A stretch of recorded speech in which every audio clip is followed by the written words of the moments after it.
고사리 같은 손으로 모은 사랑의 동전도 아니고 월급을 동전 2,000개로 받았다면 기분이 어떨까요? 요즘은 거의 사라졌지만 사장이 직원에게 골탕을 먹이려고 종종 동전 월급을 주는 행위가 인터넷에서 논란을 몰고 오기도 합니다.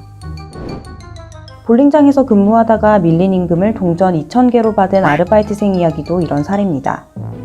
아르바이트생 A씨는 볼링장 사장이 최저시급을 맞춰주지 않자 노동청에 사장을 고발하는데요.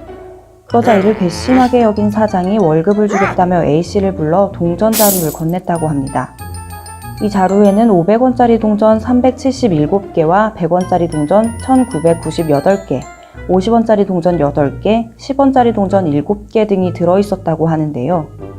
볼링장 사장은 월급을 동전으로 준 것은 자신의 잘못이지만 A씨의 근무 태도가 좋지 않아 이렇게 준 것이라며 둘러댔다고 합니다. 지난 2017년에는 한 백화점 의류매장 사장이 퇴사하는 직원에게 밀린 월급을 50kg짜리 동전 자루로 줬다고 하는데요. 심지어 외국인 노동자에게 바닥에 동전을 쏟아 월급을 준 건설 현장 사무소도 있었습니다. 그런데 이 동전 월급, 단순히 인격적 모멸감에서 끝날 일이 아닙니다. 법적으로 불법 소지가 분명하기 때문입니다. 근로기준법 제43조에는 임금은 통화로 직접 지급해야 한다고 규정하고 있을 뿐 지급 통화의 종류까지 정해두진 않고 있습니다. 그러니까 근로기준법만 놓고 본다면 월급을 매번 동전으로 지급한다고 해서 이를 법적으로 규제할 수단은 없는 건데요. 이런 동전 지급 사건이 논란이 되자 2015년 국회에서 지폐나 계좌이체 같은 수단으로만 임금을 줘야 한다는 근로기준법 개정안이 발의됐습니다. 하지만 당시 국회 임기가 끝나며 이 개정안은 끝내 통과되지 못했는데요. 그렇다면 이 동전 월급은 법적으로 뭐가 문제일까요?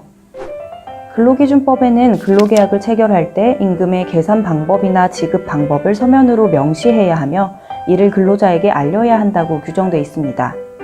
따라서 평상시에는 계좌이체 같은 방법으로 월급을 주다가 갑자기 동전으로 지급 방법을 바꾼다면 근로계약 위반 행위가 됩니다.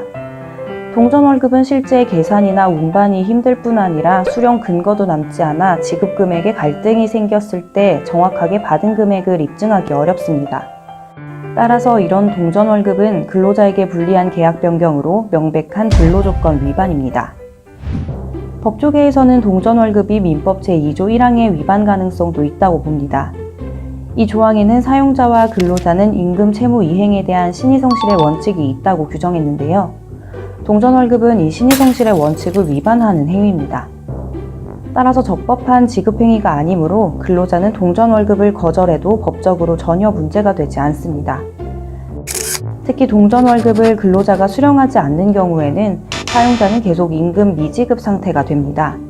임금 미지급 상태는 법적으로 임금을 지급할 때까지 사용자가 근로자에게 지연 손해금을 물어줘야 하죠. 만약 여러분이 월급을 동전으로 받았다면 당황하지 말고 이것이 위법임을 분명히 알리세요. 동전 월급, 주지도 받지도 말아야 우리 사회에서 사라집니다.